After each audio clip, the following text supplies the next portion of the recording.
할렐루야. 오늘 이 시간 같이 나누실 하나님의 말씀 출애굽기 15장 22절부터 26절까지의 말씀입니다. 출애굽기 15장 22절부터 26절까지의 말씀을 우리 다 같이 한 목소리로 봉독하겠습니다. 모세가 홍해에서 이스라엘을 인도하매 그들이 나와서 수르 광야로 들어가서 거기서 사흘길을 걸었으나 물을 얻지 못하고 마라에 이르렀더니 그곳 물이 있어서 마시지 못하겠으므로 그 이름을 마라라 하였더라. 백성이 모세에게 원망하여 이르되 우리가 무엇을 마실까 하매 모세가 여호와께 부르짖었더니 여호와께서 그에게 한 나무를 가리키시니 그가 물에 던지니 물이 달게 되었더라. 거기서 여호와께서 그들을 위하여 법도와 율례를 정하시고 그들을 시험하실세 이르시되 너희가 너희 하나님 나 여호와의 말을 들어 순종하고 내가 보기에 의를 행하며 내 계명에 귀를 기울이며 내 모든 규례를 지키면 내가 애굽 사람에게 내린 모든 질병 중 하나도 너에게 내리지 아니하리니 나는 너희를 치료하는 여호와임이라. 아멘. 오늘 이 말씀을 갖고 물이 달게 되었더라 라는 제목으로 우리 같이 은혜를 나누겠습니다. 하나님께서는 온 우주 만물을 지으시고 만물의 영장으로 우리 사람을 만드셨습니다. 그리고 에덴 동산을 만드시고 인류의 조상 아담과 하와가 그곳에 살게 하셨습니다. 그때는 인간이 타락하기 전이라 질병도 없었고 가난도 저주도 없었습니다. 그런데 저들이 하나님의 명령을 어기고 타락함으로 말미암아 죄가 들어오게 되었고 죄의 결과로 질병과 사망과 가난과 저주가 인류 역사 가운데 뿌리를 내리게 되었습니다. 그리고 그렇기 때문에 지금 우리의 현실은 일생을 살아가면서 병에서 자유로울 사람이 단 한 사람도 없게 되었다는 것입니다. 추우면 감기가 걸리기도 하고 먹다가 배탈이 나기도 하고 여러 가지 병을 앓게 되는 것입니다. 결국 우리는 우리에게 다가오는 병을 어찌할지 모르고 어떻게 해결할지 모르지만 우리 하나님은 우리의 모든 병을 치료해 주시는 참으로 좋으신 하나님이십니다. 영적인 병이든 육적인 병이든 마찬가지입니다. 그러므로 우리는 언제나 주님의 귀한 자녀로서 전지전능하신 하나님만 믿고 나아가야 하는 것입니다. 하나님의 은혜로 애굽을 빠져나와서 애굽 군대의 추격을 따돌리고 홍해를 건너서 수르 광야로 넘어온 이스라엘은 마라라는 곳에 도착했습니다. 본문 22절 23절입니다. 모세가 홍해에서 이스라엘을 인도하매 그들이 나와서 수르 광야로 들어가서 거기서 사흘길을 걸었으나 물을 얻지 못하고 마라에 이르렀더니 그곳 물이 있어서 마시지 못하겠으므로 그 이름을 마라라 하였더라. 이스라엘 민족은 430년 동안 애굽의 종으로 묶여 있다가 하나님의 놀라운 은혜 가운데 해방되어서 홍해를 건너 가나안을 향해 가게 되었습니다. 그런데 홍해를 건너자마자 그들을 기다리고 있던 것은 광야입니다. 어디 하나 쉴 만한 곳이 없고 낮에는 뜨거운 햇빛이 내리쬐이고 밤에는 무서운 추위가 엄습하는 가도 모래밖에 보이지 않는 사막이었습니다. 그리고 이 척박한 광야길을 3일이나 걸어가게 되었는데 사흘길을 갔는데도 물을 못 만나서 모두가 목말라 탈진했습니다. 사람들이 하나둘 쓰러져 갔습니다. 그때 누군가가 물을 발견했습니다. 저 앞에 샘이 있다. 그래서 너도나도 달려가서 물을 마시는데 그 물에 독이 들어있는지 맛이 너무 써서 물을 마신 사람마다 다 구토를 하고 마실 수가 없었습니다. 3일 동안 뙤약볕에 시달리며 갈증이 심했던 저들을 기다리는 것은 써서 마실 수 없는 아무짝에도 쓸모없는 물이었던 것입니다. 그래서 저들은 더 큰 절망에 빠졌습니다. 이스라엘 백성들은 천신만고 끝에 얻은 물 앞에서도 갈증을 채우지 못하니까 모세를 원망했습니다.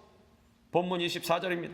백성이 모세에게 원망하여 이르되 우리가 무엇을 마실까 하매 불과 3일 전에 이스라엘 백성들은 홍해를 육지처럼 건너면서 기쁨과 감사와 찬양을 드렸습니다.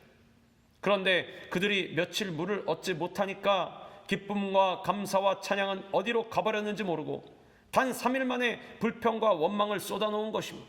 물론 사람은 물을 마시지 않으면 일주일을 넘기기가 힘듭니다. 그렇기 때문에 3일 동안 물을 마시지 못했다는 것은 심각한 생명의 위협을 느꼈다는 것입니다. 그러나 여기서 이스라엘 백성들에게 있었던 진짜 문제는 사막에서 강을 내실 수 있는 하나님의 능력을 홍해 사건을 통해서 봤음에도 불구하고 나의 생명을 온전히 하나님께 맡기지 못하고 하나님을 신뢰하지 않았다는 사실입니다. 우리는 종종 문제를 만날 때나 어려움을 당할 때 무의식 중에 자동적으로 원망과 불평을 쏟아놓을 때가 많습니다. 특별히 병에 걸리면 더 마음이 무너지는 것입니다. 신경이 예민해지고 아무 일도 아닌데 짜증을 내고 원망과 불평을 쏟아놓게 되는 것입니다. 그러나 우리가 원망하고 불평한다고 해서 문제가 해결되는 것이 아닙니다. 원망 불평에서 문제가 해결된다면 당연히 문제가 있을 때마다 원망 불평해야 할 것입니다. 그러나 원망 불평하는 것은 문제를 해결하는데 아무런 도움이 안 되더라는 것입니다. 오히려 마음의 고통만 더 깊어질 뿐이지 조금도 나아지지 않는 것입니다.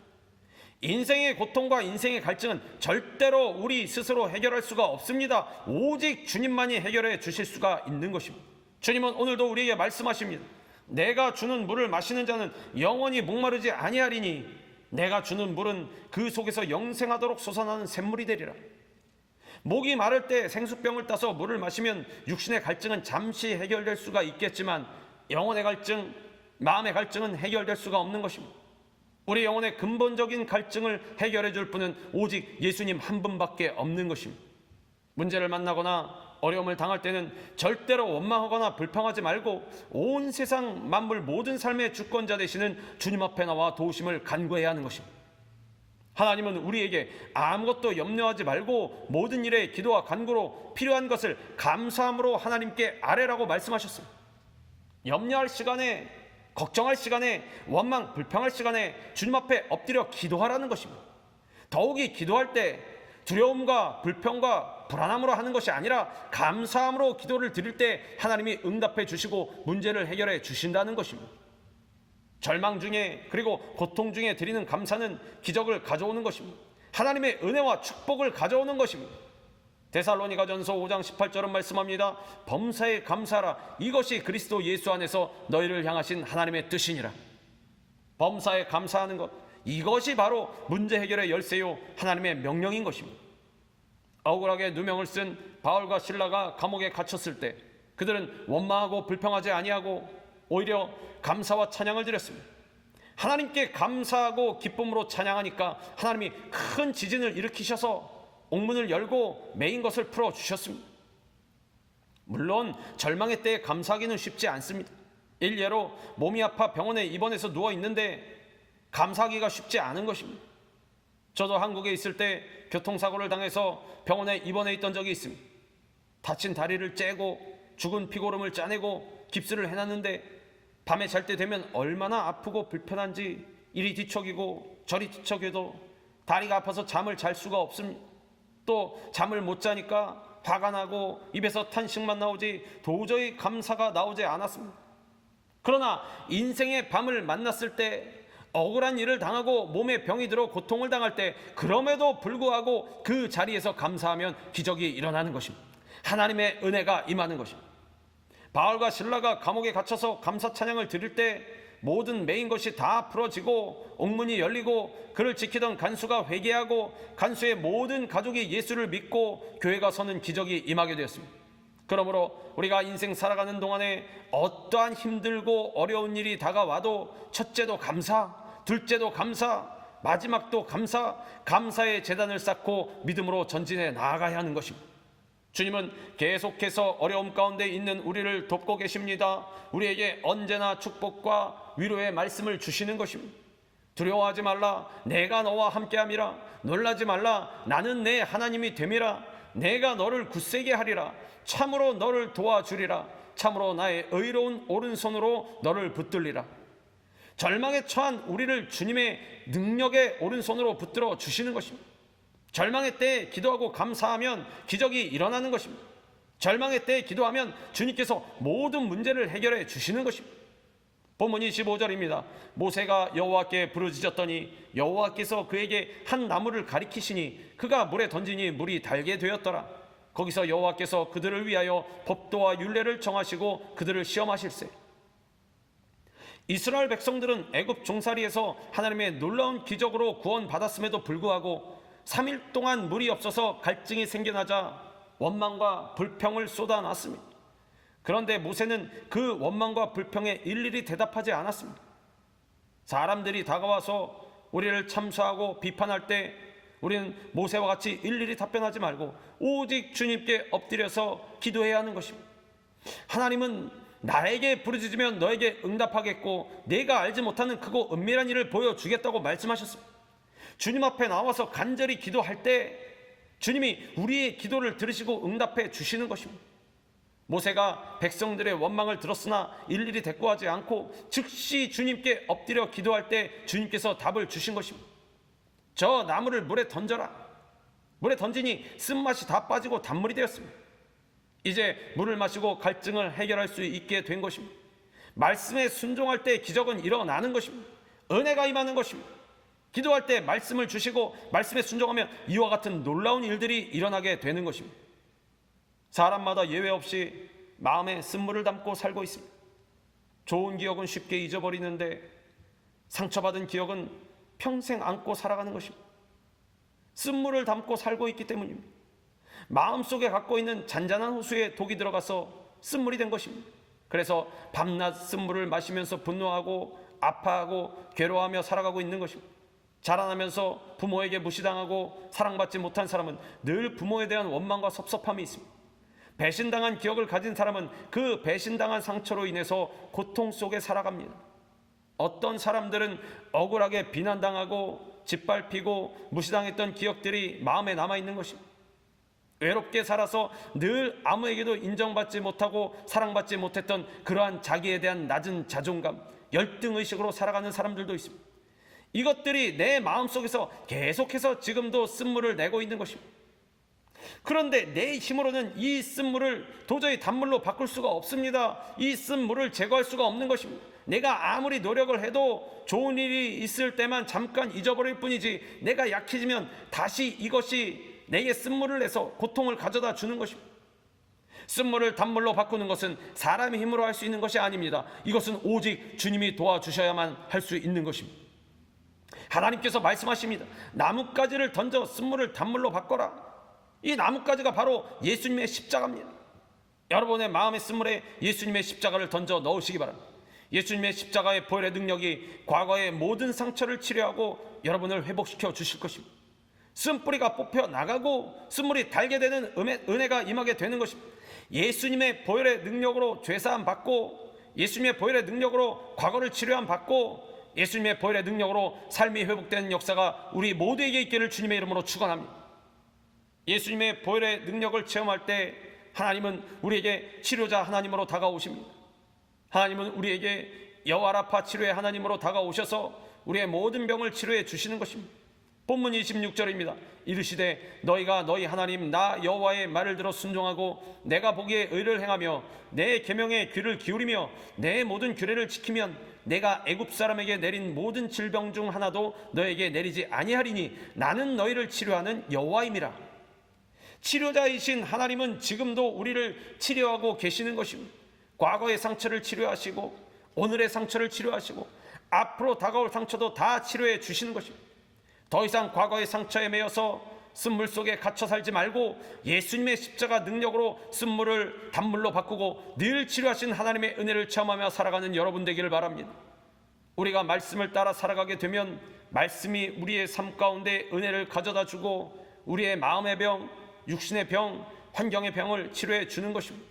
말씀을 지켜 순종하고 주의 뜻대로 살아가면 주님이 우리에게 건강도 주시고 마음의 기쁨과 평안도 선물로 허락해 주시는 것입니다. 질병은 끈질기게 찾아와서 우리를 물고 뜯습니다. 병마가 우리 마음 가운데 계속 쓴물을 내게 하고 마음의 병이 들게 하고 육신의 병이 들게 하는 것입니다. 그럴 때 우리는 모든 질병의 세력을 십자가의 능력으로 물리쳐야 하는 것입니다. 예수님이 이미 채찍에 맞으심으로 우리의 질병을 담당하고 해결해 주셨습니다. 그가 채찍에 맞음으로 우리는 나음을 받았도다. 이미 2000년 전에 우리의 병이 나은 것입니다. 그러므로 더 이상 쓴물에 갇혀서 마음의 병, 육신의 병으로 고통 가운데 살지 말고 주님의 은혜로 자유함 받고 치료함 받고 새 사람의 모습으로 살아가야 하는 것입니다. 예수님이 이 땅에 오셔서 하신 모든 사역의 3분의 2가 병을 고치시는 일이었습니다.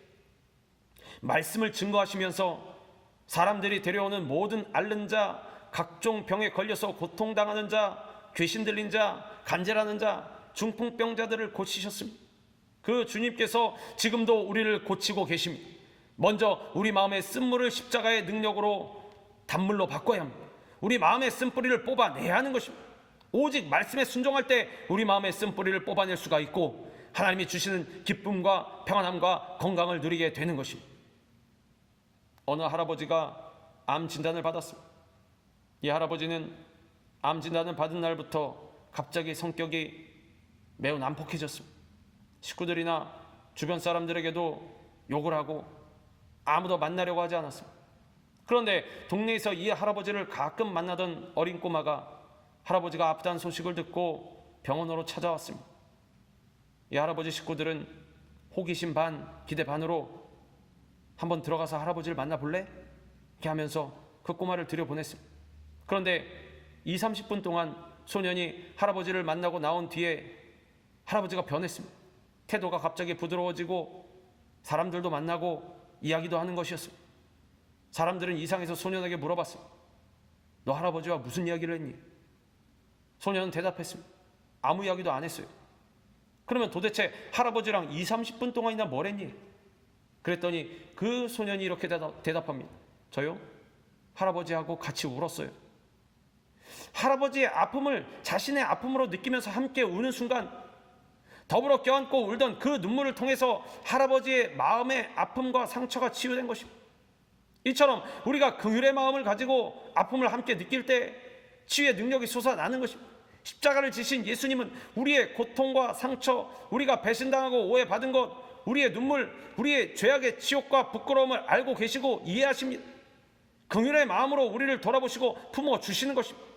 그렇게 내 죄를 담당하시고 보배로운 피를 쏟아내신 예수 그리스도 때문에 십자가 앞에 나오는 사람은 누구든 상관없이 구원받을 수 있는 것입니다. 십자가는 구원입니다.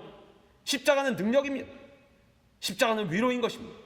십자가는 소망이 되는 것입니다. 예수님께서는 어제나 오늘이나 영원토록 동일하십니다. 어제도 우리의 병을 고치시고 오늘도 우리의 병을 고치시고 내일도 우리의 병을 고치시는 것입니다. 어제도 우리의 쓴물을 단물로 바꿔주시고 오늘도 우리의 쓴물을 단물로 바꿔주시고 내일도 우리의 쓴물을 단물로 바꿔주시는 것입니다. 우리가 주의 말씀에 순종하고 말씀대로 살아가기만 하면 이 모든 은혜와 축복이 우리 모두에게 임하게 되는 것입니다. 또한 예수님은 보혈의 능력으로 우리 개인뿐만 아니라 망가진 세계를 치료하시고 다시 세우십니다. 하나님이 처음 세상을 창조하셨을 때에는 모든 것이 조화롭고 보시기에 좋았습니다.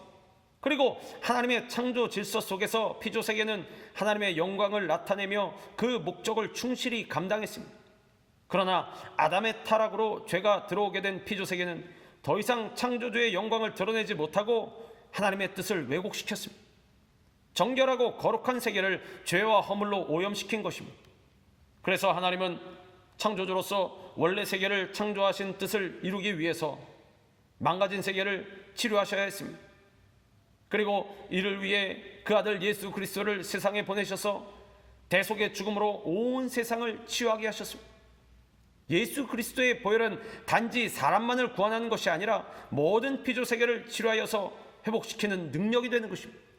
죄로 인해 사망과 눈물과 아픔과 고난이 끊이지 않는 세상은 그리스도의 구속으로 말미암아 영생과 기쁨과 감사와 찬송이 넘치는 곳이 되는 것입니다. 우리는 아직 완전히 치료되지 못한 세상에 살고 있지만 믿음 안에서 미래에 완성될 하나님의 나라를 체험하며 살고 있습니다. 그래서 사도 바울은 그리스도인들에게 항상 기뻐하고 모든 일에 감사하는 삶을 살아야 한다고 말했습니다. 비록 아직은 이 땅에 살고 있지만 그리스도 안에서 영적인 치료와 회복을 체험한 성도는 천국 시민으로서 복된 삶을 누리는 특권을 소유하고 있는 것입니다. 그러므로 우리는 주 안에서 온전히 회복된 하나님의 형상으로 하나님께 영광 돌리는 삶을 살아야 하는 것입니다. 사랑하는 자녀들과 더불어 세상을 치료하신 예수님의 보혈의 능력은 성령의 역사로 지금도 우리와 함께 하십니다. 현재의 모습으로 실망하거나 낙심하지 마시고 소망과 은혜 가운데 다가오는 미래를 바라보시기 바랍니다. 주님은 지금도 우리를 위해서 끊임없이 일하고 계신 것입니다. 한평생 살아가는 동안 어떤 문제가 다가오고 어떤 어려움이 다가와도 원망과 불평하지 말고 기도와 간구와 감사로 주님 앞에 엎드릴 때 영혼과 육체의 쓴물이 단물로 변화되는 우리 모두가 되기를 주님의 이름으로 축원합니다. 기도하겠습니다. 사랑과 은혜가 무한하신 우리 하나님 아버지 감사합니다. 주님 앞에 날마다 나아갈 때, 엎드려 기도할 때 주의 말씀으로 인하여서 우리의 모든 인생의 쓴물이 단물로 변화되는 역사가 일어나게 하여 주시옵소서. 주님 오신 그날까지 하나님을 향한 믿음을 저버리지 아니하고 끝까지 주님 신뢰하며 헌신과 충성을 다하는 우리 모두가 되게 하여 주시옵소서. 예수 그리스도의 이름으로 감사하며 기도드리옵나이다. 아멘.